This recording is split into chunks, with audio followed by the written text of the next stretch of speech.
Okay, because we can go until 2050 after. Okay. Well, greetings and good morning. Good morning. Good Wow. So we're here with Zakiya Dalila Harris, the author of The Other Black Girl, best-selling author, New York Times best-selling author. How are you? Can you believe it? I know you see me shaking my head. I'm just like Like, wait, hearing you, hearing those words next to my name is like, it's just a trip. Like, this is what I've always wanted. And I took a route that just went all over the place and then kind of leading here. It's wild to hear you say it. no, it is incredible. May I ask a question that's not on either of our scripts? And that is, how Please. old are you? I am 28. Wow, congratulations. Yeah. Thank I was you. thinking, like, man, she looks like she's about like 13 I or know, I know. I'll be getting carded until the end of time. I'm so excited about your success. Talk to us about kind of the inspiration for writing this book. I know so many of us have dealt with issues in the workplace surrounding race and gender, and like then you got to deal with microaggressions inside of the race gender dynamic. And so, talk to us about why this book came to life. Yeah, definitely. Well, like my protagonist Nella Rogers, there are two parts of me that absolutely made it into her when I was writing. So one of those things is the fact that I worked in book publishing for 2.5, 3 years. I was an editorial, and like Nella, I was one of very few people. I mean, I didn't have it as bad as she did, thankfully.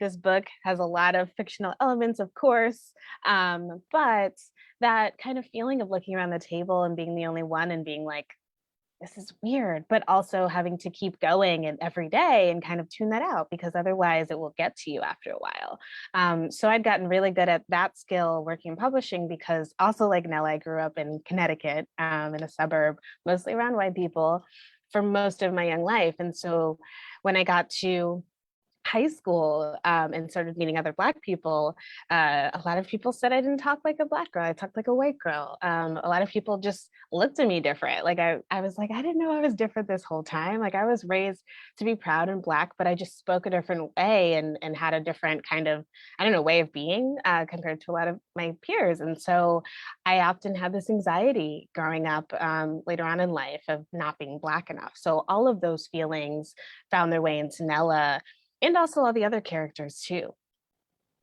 Wow, really cool. We have something in common. So I'm Blair, and then that was weird because nobody knows anybody Black named Blair, and then we Blair Underwood, though. okay, so But yeah, definitely um, no, I know. story. So our show, Black Wall Street Today, it's really about obviously entrepreneurship, right? And we like walking people through the journey of whatever their success has been. Tell those parts. I mean, you aren't just, a New York Times bestselling author. You are an immediate bestselling author. So that says to me strategy, something was in place to make sure that this book was going to be a success. Do you mind sharing those elements for those that are listening that have got a book in them and need to get it out to the world as well? Totally, totally. I mean, the thing for me that really made a difference, and this isn't something though that everyone can do. I was just fortunate in terms of timing. I didn't have kids. I wasn't loving the job, my publishing job. I actually quit in order to finish this book, and my partner moved in with me. And basically, what I would say is like putting yourself first. And I think that means different things for different people, depending on your situation. So for me, it meant investing in my story and just getting it all out, just like putting it all down, not getting stuck in the weeds about like, well, was it going to sell? Like, what are people going to say? Is publishing going to be ready for this? Like, all of those are questions I was asking myself, but like, I still, at the end of the day, was like, I need to first just focus on getting my story out. And that can take as long as it needs to take. But that, The story, the actual writing. yes, the actual writing. And I wrote by hand. Yeah. For Okay. the most part. And so I think that's important. I think also having eyes on your work early. is really key. I'd done my MFA in nonfiction writing, actually. So I was used to having criticism on that, but actually fiction was a little scarier because that was something that I had never tried to do earnestly. And so that really helped too. So making sure you're really focusing on your story and then also thinking of ways just to make it better and bring other people into your world, because you can write something that you love, which is really important, but also it's good to, if you want to publish a book, have someone else tell you, like, hey, I like the first 10 pages, or like, I feel like this isn't quite working. All of those feedback elements, I think, are crucial early on, because I think it'll help later on. Now, I'm not going to say that I'm like impervious to criticism, because I still feel it. We all do, but it helps. I think it definitely helps.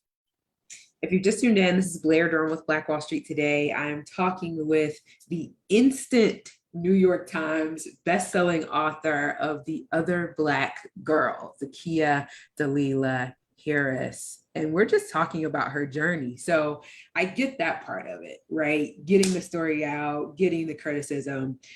So, but that still feels like very much phase one Yeah. of the path to, New York Times bestselling author. What then became your process of next steps, like publishing? Now you were already in that world, so you had a leg up. You Yeah. understood, I had right? a leg up. Mm-hmm. Connections and so forth. But what could you say to somebody who maybe doesn't have Yeah, a powerful story?